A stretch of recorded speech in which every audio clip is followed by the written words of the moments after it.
Creepy Tales by Edgar Allan Poe. The Cask of Amontillado.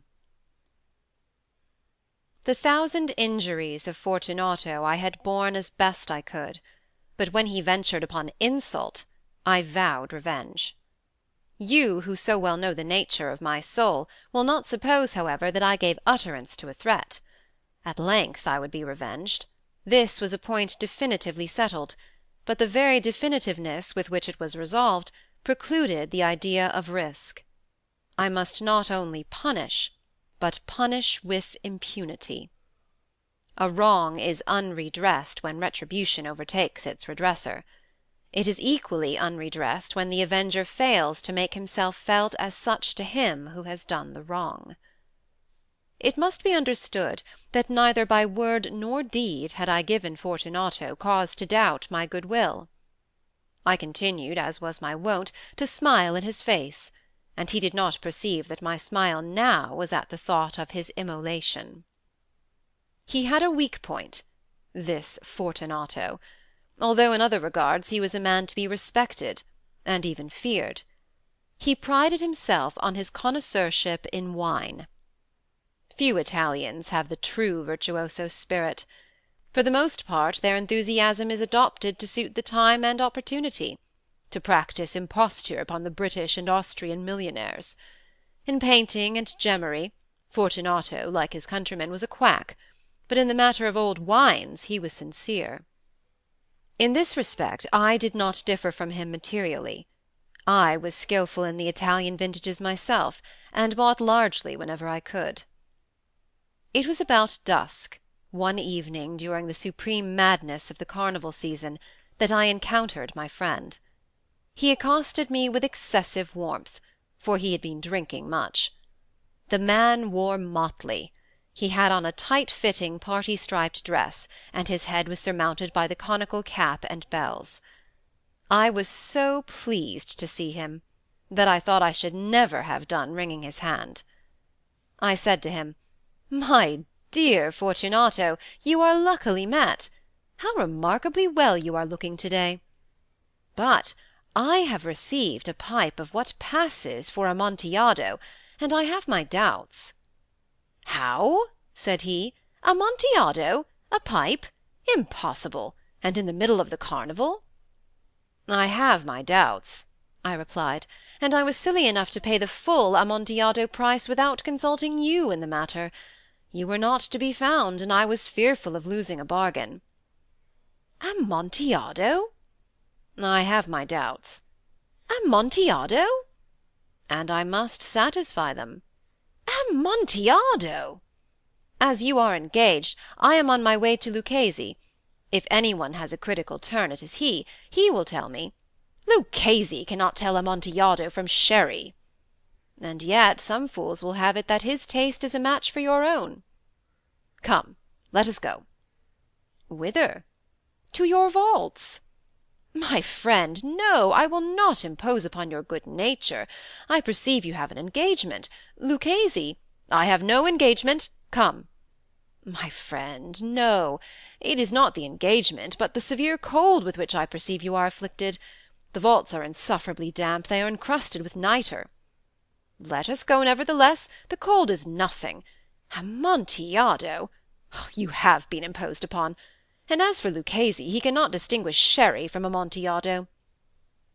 Thus speaking, Fortunato possessed himself of my arm. Putting on a mask of black silk, and drawing a roquelaire closely about my person, I suffered him to hurry me to my palazzo. There were no attendants at home. They had absconded to make merry in honour of the time. I had told them that I should not return until the morning, and had given them explicit orders not to stir from the house.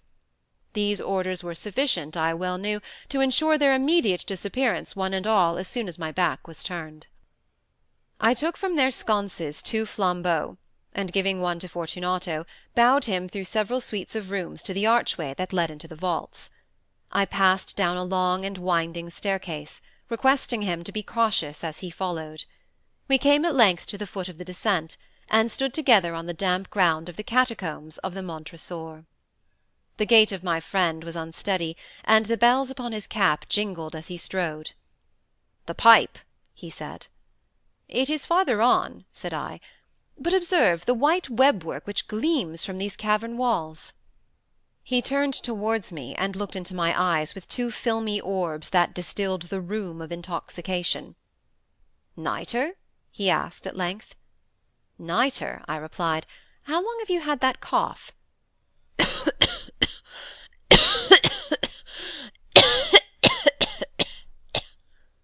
My poor friend found it impossible to reply for many minutes.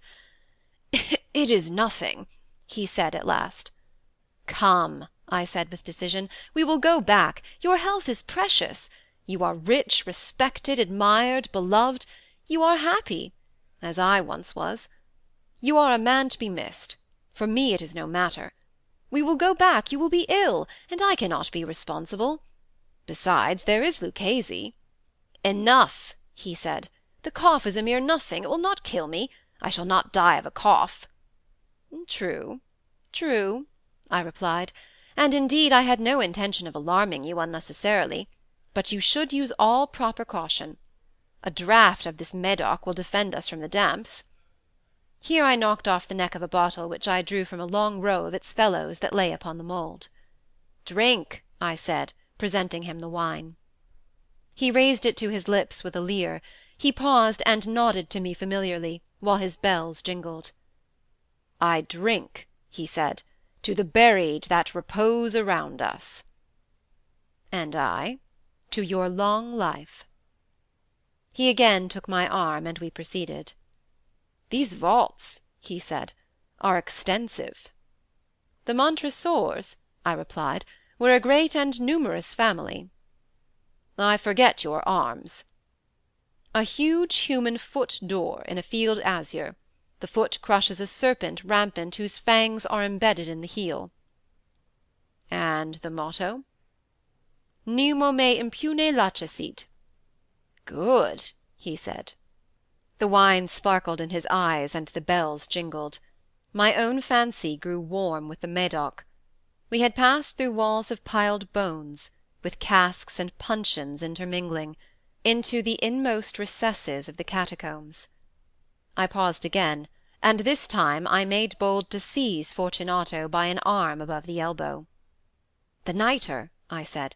"See, it increases. It hangs like moss upon the vaults. We are below the river's bed. The drops of moisture trickle among the bones. Come, we will go back ere it is too late. Your cough—" "It is nothing," he said. "Let us go on. But first another draught of the Medoc." I broke and reached him a flagon of de Grave. He emptied it at a breath. His eyes flashed with a fierce light.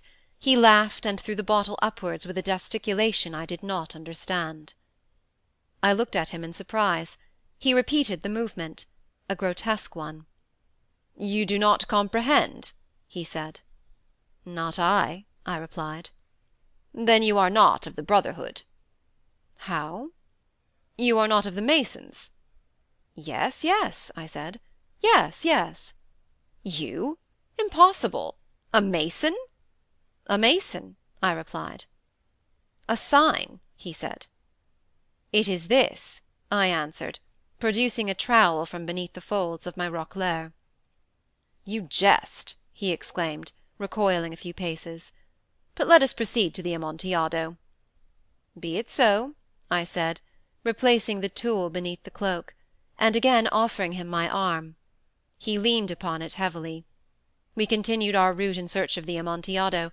We passed through a range of low arches, descended, passed on, and descending again, arrived at a deep crypt, in which the foulness of the air caused our flambeaux rather to glow than flame. At the most remote end of the crypt there appeared another less spacious. Its walls had been lined with human remains, piled to the vault overhead, in the fashion of the great catacombs of Paris. 3 sides of this interior crypt were still ornamented in this manner. From the 4th the bones had been thrown down, and lay promiscuously upon the earth, forming at one point a mound of some size. Within the wall thus exposed by the displacing of the bones, we perceived a still interior recess, in depth about 4 feet, in width 3, in height 6 or 7. It seemed to have been constructed for no especial use in itself, but formed merely the interval between two of the colossal supports of the roof of the catacombs, and was backed by one of their circumscribing walls of solid granite. It was in vain that Fortunato, uplifting his dull torch, endeavoured to pry into the depths of the recess. Its termination the feeble light did not enable us to see. "Proceed," I said. "Herein is the Amontillado. As for Luchesi—" "He is an ignoramus," interrupted my friend, as he stepped unsteadily forward, while I followed immediately at his heels. In an instant he had reached the extremity of the niche, and finding his progress arrested by the rock, stood stupidly bewildered. A moment more, and I had fettered him to the granite. In its surface were two iron staples, distant from each other about 2 feet, horizontally. From one of these depended a short chain, from the other a padlock. Throwing the links about his waist, it was but the work of a few seconds to secure it. He was much too astounded to resist. Withdrawing the key, I stepped back from the recess. "Pass your hand," I said, "over the wall. You cannot help feeling the nitre. Indeed, it is very damp. Once more let me implore you to return. No? Then I must positively leave you. But I must first render you all the little attentions in my power." "The Amontillado!" ejaculated my friend, not yet recovered from his astonishment. "True," I replied, "the Amontillado." As I said these words, I busied myself among the pile of bones of which I have spoken before.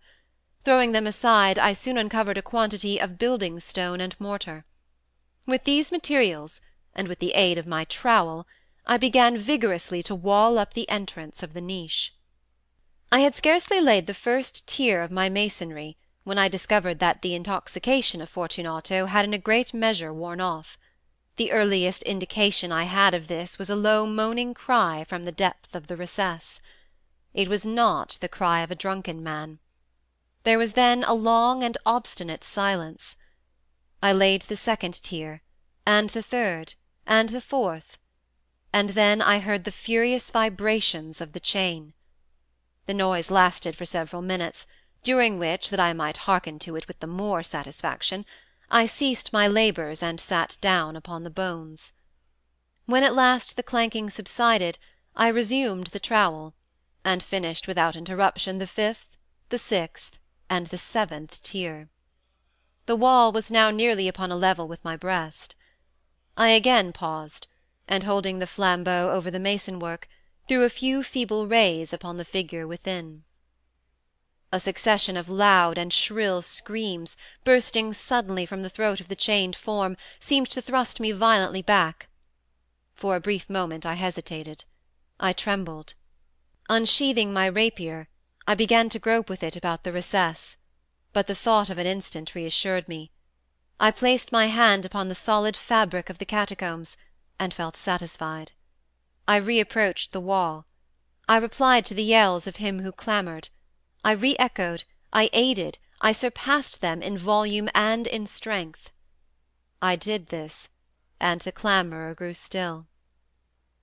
It was now midnight, and my task was drawing to a close. I had completed the 8th, the 9th, and the 10th tier. I had finished a portion of the last and the 11th. There remained but a single stone to be fitted and plastered in. I struggled with its weight. I placed it partially in its destined position. But now there came from out the niche a low laugh that erected the hairs upon my head.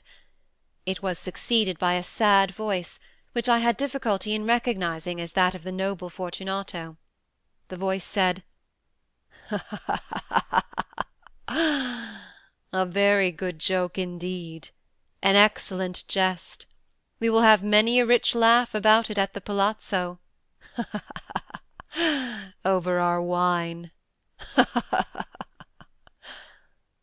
"The Amontillado," I said. "Yes, the Amontillado. But is it not getting late? Will not they be awaiting us at the palazzo, the Lady Fortunato and the rest? Let us be gone." "Yes," I said, Let us be gone." "For the love of God, Montresor!" "Yes," I said, "for the love of God."